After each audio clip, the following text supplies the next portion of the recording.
Hello and welcome, everyone. We are so happy to have you here with us today for the Access Lex Spring Sync Workshop.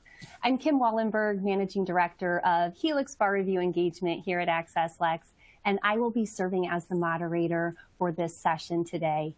If you do have questions throughout our time together, you are always welcome to submit them in that Q&A chat panel. It is the button at the bottom of the screen that looks like two chat bubbles with a question mark.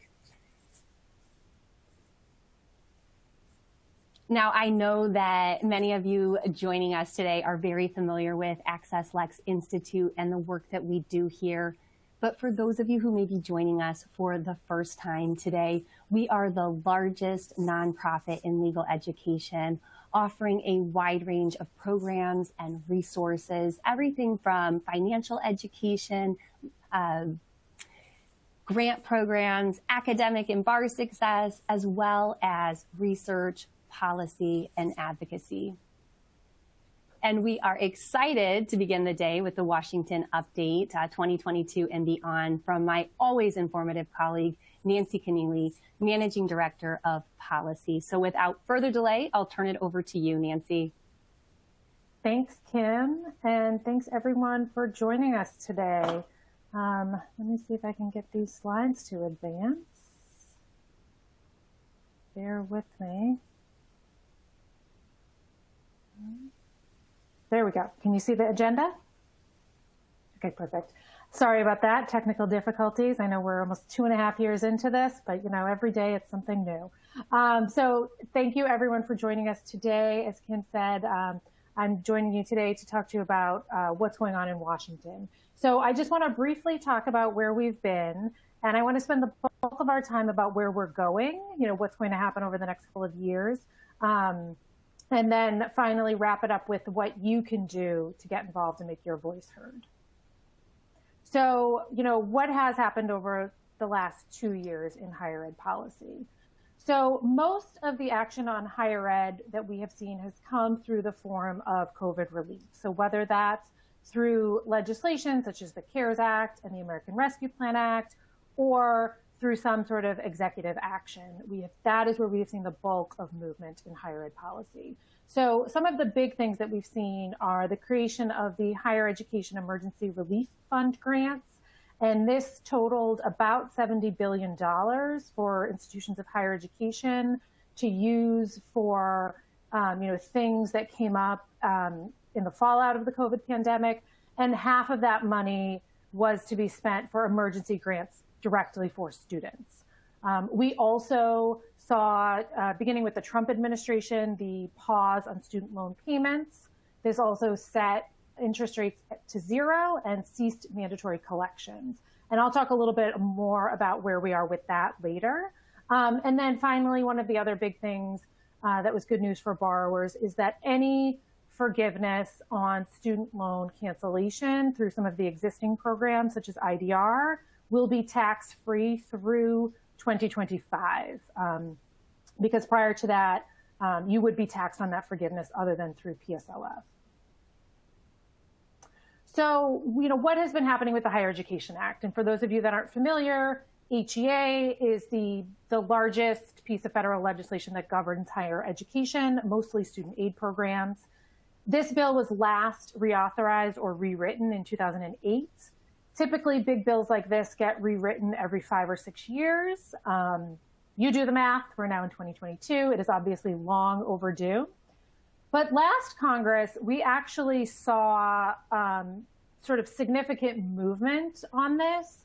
You may be aware that in the House, the House Democrats put forward a bill called the College Affordability Act. And in the Senate, behind the scenes, there was a lot of bipartisan negotiation and movement between the then leaders of the Senate Education Committee, Patty Murray and Lamar Alexander. And so what we had heard in our conversations with members and staff is that they were very close to introducing a bill in spring of 2020. They wanted to release it sometime in March or April.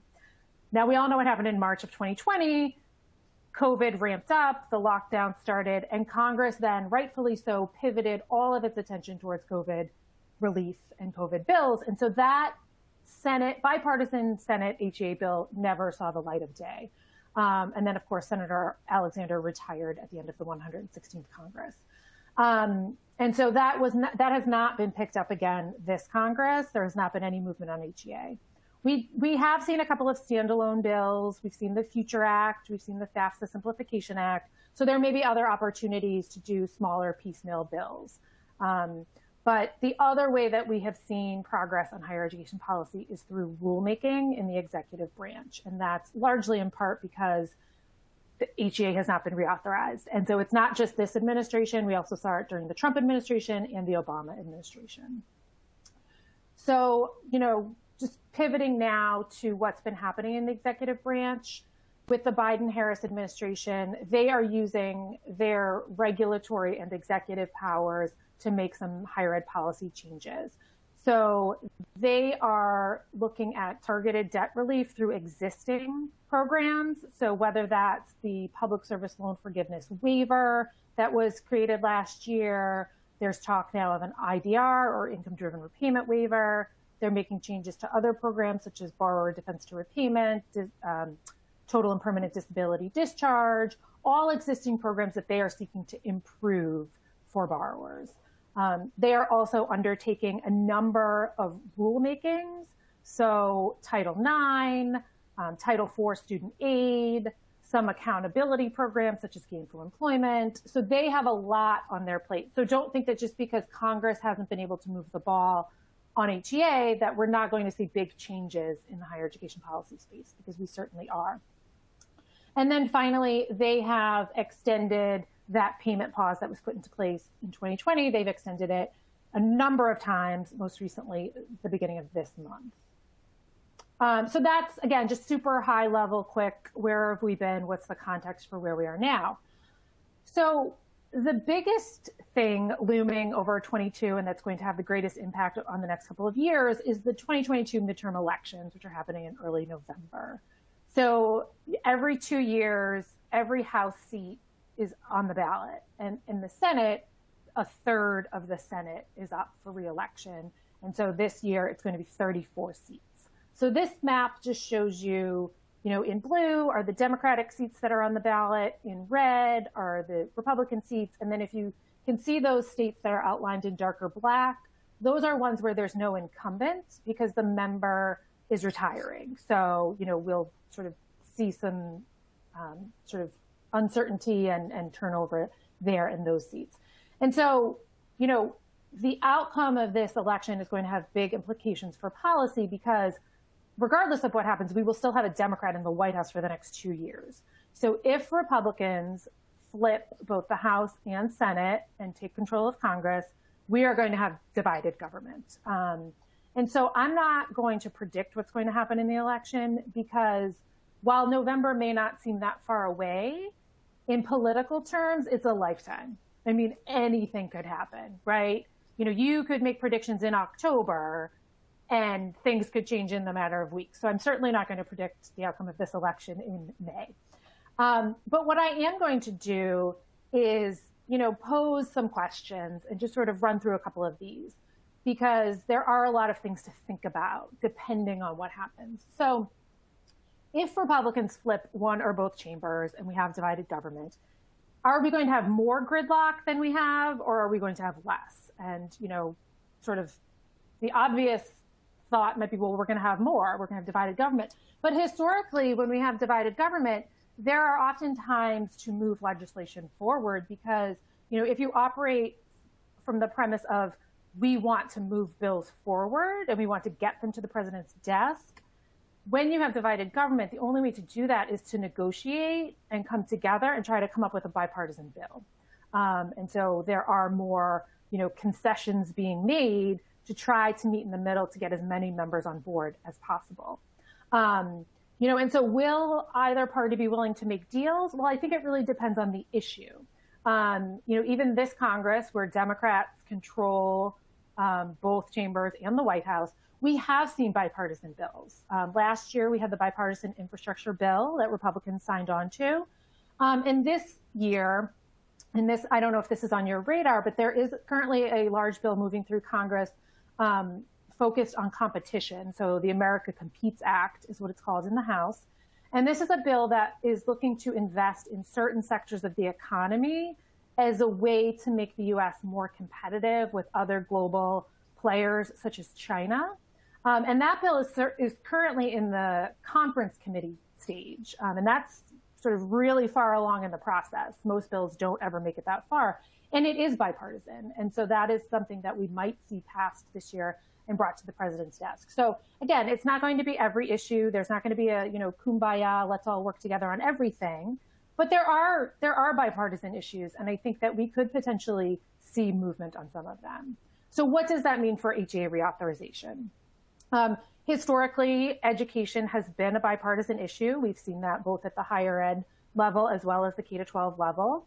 So, here I think it really depends on if Republicans flip both chambers or just one. Because if they flip both chambers and control both the House and the Senate, then I think you're going to see much more conservative bills than this president would be willing to sign. But if they only flip one chamber and they do get together and put together bipartisan bills, depending on what's in them, we might see something that the president is willing to support. So again, no answers, a lot of questions, but I'm hoping it's a lot of things that, you sort of think about with an eye towards next year after the election. And so then on the flip side of that, what happens if Democrats retain both chambers? Well, that's sort of the situation that we're in right now. And I think it depends on what the margins are. Right now in the House, the margins are very close. And in the Senate, they're even closer. It's a 50-50 split. And so we haven't seen the president be able to move forward some of the things that he really wants to move forward. For example, the Build Back Better Act, his sort of social spending bill. And that's because he can't get all of the members of his party in the Senate on board, because you have very progressive members, but you also have very moderate members. And so if Democrats can retain both chambers and they still have a 50-50 split, I think it's still going to continue to be very, very difficult to move that agenda forward. But so we shall see. It's a big year. And so now I want to drill down even further. I know there's a lot on this slide, but I want to talk about what the outcome of the election will mean for the education committees. So in the House, on the House Education Committee right now, Bobby Scott, a Democrat from Virginia, is currently the chair of the committee. And regardless of what happens in the election, he is the most likely of the big four in the House and Senate to remain in leadership. So whether he stays as chair or ranking member depends on the election, but he's the most likely to stay. We have not heard any indications that he's going to leave House education leadership. So that's sort of the one piece of stability. On the Republican side, Virginia Fox is the ranking member. She would like to stay on in leadership. However, the Republicans in the House have a rule that says you can only stay in leadership on committees for a certain number of years. So they have term limits on their committee leadership spots. She would need to get a waiver from Republicans to stay in leadership. Now, we don't know if she will get that. If she doesn't, a potential successor is Representative Elise Stefanik of New York, who had previously said she was interested in that spot. She is currently in House leadership, so she would have to step down from that role in order to stay on, and so we don't know if she'll do that. So that one's still very much up in the air, but we could see some changes on the Republican side in the House. In the Senate, I'm going to advance my slide. Oh, I see. The animations aren't working. Bear with me. These were all supposed to pop up individually. Okay. So in the Senate, we're also going to see some big changes. Senator Patty Murray of Washington is currently the chair. She will most likely, or at least speculation is that she will move over to the Appropriations Committee to be chair or ranking member there. And this is the committee that funds all aspects of the government. And so that is considered a more powerful committee in government. And so that's why people are speculating that she would leave the Senate Education Committee to lead that. Her potential successor and the next person in line is Senator Bernie Sanders of Vermont. And we know that some of his positions in education are more to the left of Patty Murray. He supports free college. He supports broad scale student debt cancellation. So that will sort of be interesting to see sort of where he leads the party if he's chair or ranking member. On the Republican side, Senator Richard Burr is retiring. So we know with certainty that there will be a new Republican leading the committee. And the next person in line there is Senator Rand Paul of Kentucky. Like Senator Sanders, he is further to the right than Senator Burr. In fact, he does not believe that there should be a federal role in education. He supports abolishing the Department of Education. So I think it's going to be very interesting to see what happens if we have a Senator Sanders and a Senator Paul leading this committee. Will they be able to work together? Will they be able to find issues that they care about? The other thing to remember about Senator Paul is that his interest is more in healthcare. And since this committee also oversees healthcare, he may make that more of a priority if he's chair or ranking member. So a lot of changes happening with the outcome of this election. And so it's going to be really, really interesting to see. All right, so what does this mean for the Higher Education Act? So in terms of reauthorization expectations, I don't know what's going to happen. These are all new sort of dynamics on the education committees, but also it depends on what comes up. Like I said, they were in the 116th Congress, they were very, very close to moving HEA forward, and then COVID hit, right? We know that Congress is currently focused on the war in Ukraine. We know that they recently had to move a Supreme Court nomination through. So things are constantly coming up that are crowding out things like Higher Education Act reauthorization. But what I will say is that, you want to be ready for it. And so at the beginning of this Congress, we updated our HEA priorities, not knowing with the new Congress what they would be able to prioritize. And so we updated our recommendations. We had meetings with offices, and we sort of, solidified and reinforced our relationships on the Hill. And I would encourage you all to do the same. If you sort of consider this sort of quiet downtime on the Hill in terms of higher ed, that's when you want to get in and build those relationships and let your members know what you care about, because if you wait until a bill is being drafted, it's too late. If they don't know what you care about, they're not going to know to put it in. And if you see something in a bill that you don't like, it's a lot harder to get it out than it is to get something in. And I'll talk more about that in the last section, about how you can do that effectively. So as I said, the Department of Education is undertaking a number of rulemakings.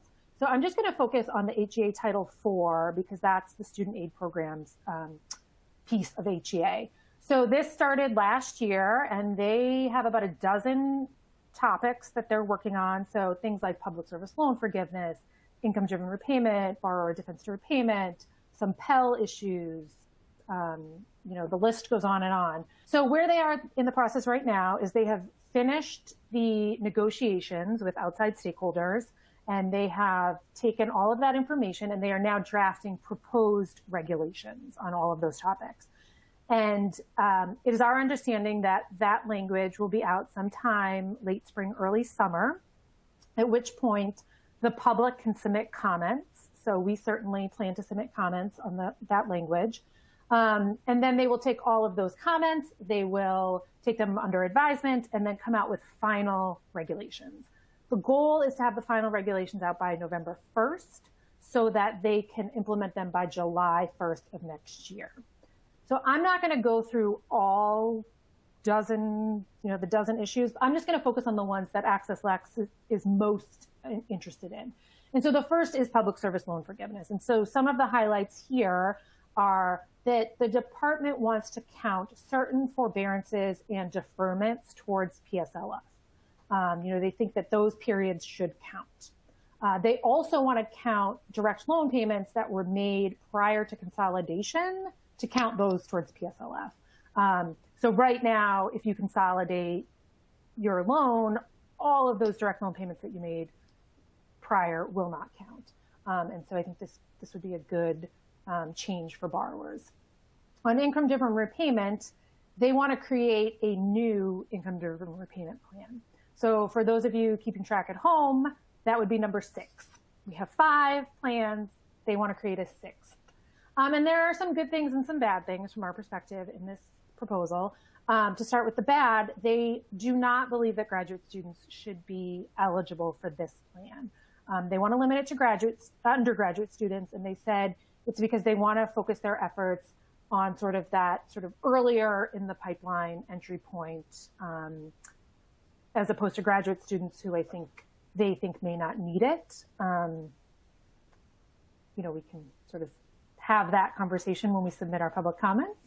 Another interesting piece of this plan that would make it different from some of the other existing plans is that they want to base the amount of discretionary income that you pay on your income. So in other words, the more money you make, the higher the percentage of your discretionary income you would pay. So think of it sort of like that marginal rate with taxes, right? So the more money you make, the higher tax bracket you're in. And this plan, at least during the negotiations, they said would be a 20-year forgiveness period. So I just want to pause before I get to interest capitalization to say that on PSLF and IDR, these are 2 of the topics that the committee did not reach consensus on. And what this means is that the department is free to draft any language it wants. It doesn't have to take anything that was agreed upon or anything that was talked about during the negotiations and put it into the regulations. They can literally draft whatever they want. On interest capitalization, this is one of the few issues that they did reach consensus. So what that means is that they do have to put out a rule that looks like what the committee agreed upon.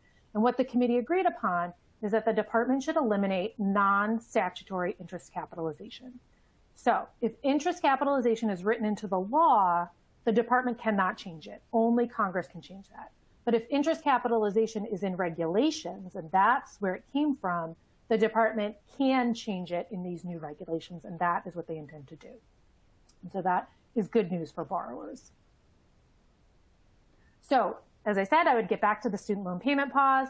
That is set to expire August 31st. I think there are rumblings that this could get extended. Again, I want to remind you, we have an election in November, about 2 months later, so keep that in mind. But regardless of whether or not it happens in August or it happens later, what I think we should all be concerned about is what it looks like when it does happen. What does the implementation of this look like? It is very easy to turn off repayment for 42 million borrowers. It is going to be significantly harder to turn it back on for many reasons. You have now, at this point, we will have 3 cohorts of borrowers who graduated during the payment pause. That means they have not had to make a payment on their student loans. That means when they get the email or the letter from their servicer, which is going to be some company that they've probably never heard of, that is asking them to pay hundreds of dollars, they're not going to know what this is. They're not necessarily going to take it seriously, and they may not pay it. You also have borrowers who were in repayment previously, but who have moved, who have changed phone numbers, changed emails, or just may not read the correspondence that they get from the department or from their loan servicers. And you're also going to have borrowers who are in a much worse off financial situation than they were before the pandemic and before the payment pause. These are people who may have lost their jobs. They may have, high medical bills. They may be, had to stop working to care for a loved one. And so that's also going to play into people's ability to repay. And so it's going to be very, very important that the department is working very closely with loan servicers to make sure that they have a plan in place to account for all of these different situations. And it's important to remember that loan servicers they're federal contractors. They cannot do anything without the department telling them to do it. So it's really important that the department gives them the guidance and support that they need to pull this off, because right now there are serious concerns about what this is going to look like. So I mentioned the Biden-Harris administration wanting to make changes to existing programs. So one of them, the most recent one that we heard about, is IncomeDriven Repayment. They, just a couple of weeks ago, said that they want to introduce what they're calling a IDR waiver. And so we don't have a lot of details on this beyond the press release that was put out. But some of the things we do know is that they want to end forbearance steering which, they say is an issue where loan servicers steer borrowers into forbearance if they're having trouble repaying, rather than putting them into other things like IDR. They also have acknowledged that the department has not done a very good job of tracking progress towards IDR, and so they do want to improve upon that. And then finally, they said they were going to conduct one-time revision of payments for borrowers, and this is something that the department will be looking at over the next several months, that they hope to have completed by the end of the year. So again, not a lot of details, but hopefully we'll have more information soon. So the big student loan issue that gets a lot of press is student debt cancellation. And we've heard a lot of things over the last couple of years about this. Where we are right now is the president has said, as he has always said, he supports $10,000 in student debt cancellation. He has long said that he thinks Congress should do it, whereas progressive Democrats have said that they would like to see $50,000 in debt cancellation, and that the president should do it. So there's this push and pull between the executive and the legislative. We know that the president has asked the Department of Justice and the White House to look into the legal authority to do this. We have not seen the memo that we were supposed to get from the administration. However, in recent weeks, the White House and the president himself has seemed to indicate that they will do this. If they do, I think it will be a lot closer to the $10,000 figure, because they have said that they will not do 50. But there has also been conversation about limiting it to certain borrowers. So the president does not want debt cancellation for everybody. They want to limit it by income. And the figure that's floating out there is $125,000. So if you make less than that, you would be eligible. There is also talk of limiting it to undergraduate students, so that if you borrowed for graduate school, you would not be eligible. Now, a couple of things here. We know that the Department of Education does not have the data itself to means test this. They do not know what you make. They would have to either get it from the IRS, which would require the borrower to give consent, or the borrower would have to self-certify. And so what that means, that adds another layer of complexity. And when you add complexity, you add time. And with the graduate student piece, they do have that information, but they would have to go through everybody's account and see, did you borrow for graduate school or not? So that's going to add time.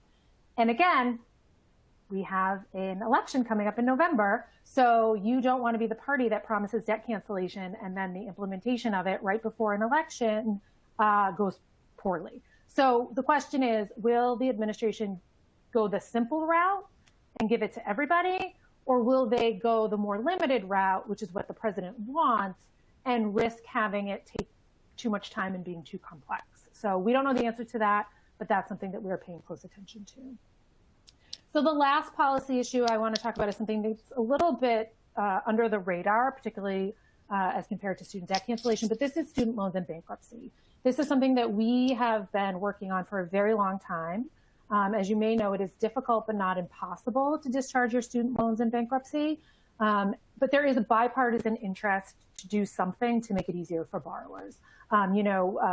Republicans and Democrats don't always agree on what it should look like, but they definitely agree that something needs to change. And so we have our own policy proposal around this that we put out 5 or 6 years ago. And so we have been at the forefront of these discussions. We have had many, many conversations over the years with members of Congress. And just this past summer, AccessLex's CEO testified before Congress about our proposal. So again, we are very much in the mix on this.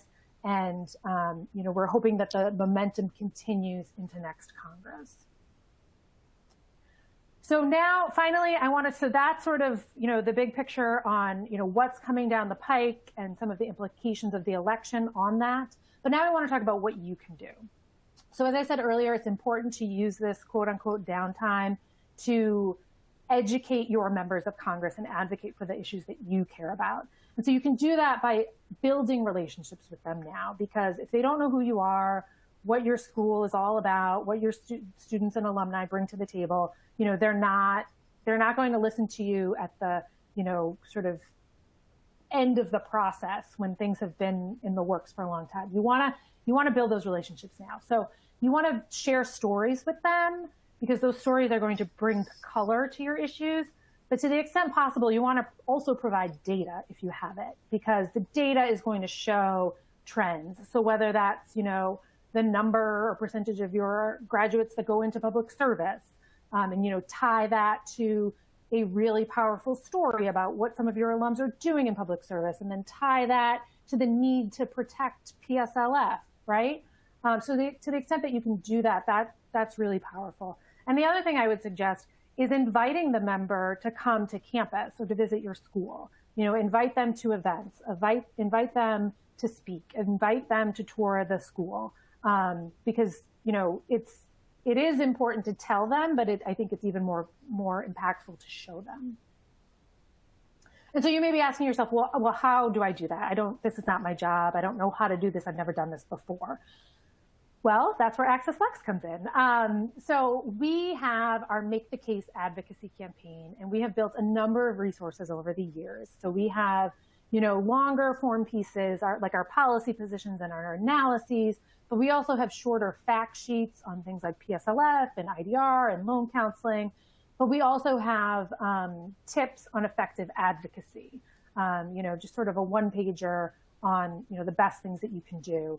I encourage you to go to that website at the bottom of your screen, accesslex.org/advocacy. That's where you can find all of our Make the Case resources. And then I do want to highlight one tool in particular, which is our Make the Case website. So you can get there from accesslex.org/advocacy. And this is a sort of separate platform where we have a tool where you can just go in, you enter in your name and your address, and we need your address to link you to your specific members of Congress. But once you do that, we have pre-drafted emails and tweets that are on various higher ed policy issues. And if you want, you can just click send. You can send that email as is, and then you are done. It takes you 30 seconds. But if you want to add more to it, you want to add a story, you want to add more information about your school, you can do that as well. If you have the time or the inclination, and really personalize it.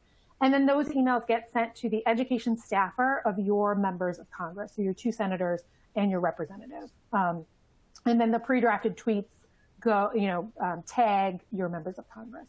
So I really encourage you to use that. It makes this whole process very, very easy. We've done the work for you, so please do check it out. And then the last thing, I just want to sort of highlight some other ways that you can stay engaged in higher ed policy with Access Lex.